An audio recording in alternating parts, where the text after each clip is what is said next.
Hey everyone! Have you ever wondered if it's possible to remove all members from a WhatsApp group at once? Well, in today's video, we're diving into exactly how you can manage your group members right from your mobile phone. Let's find out if there's a quick way to clear out a group entirely. First, let's jump into one of your groups. I'll show you step by step how to remove members. Here's how it works.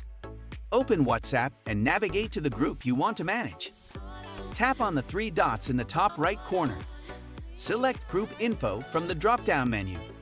Once you're in the Group Info section, you'll see a list of all the members. Now, while it might seem like there should be an option to remove everyone at once, WhatsApp doesn't actually allow you to delete all members at once. You'll need to remove each person individually by tapping on their name and selecting Remove. So, while it might take a few extra taps, it's totally possible to clear out your group, one member at a time. Thanks for tuning in, and I hope this helped clarify how you can manage your group members on WhatsApp. Don't forget to like, share, and subscribe for more tips.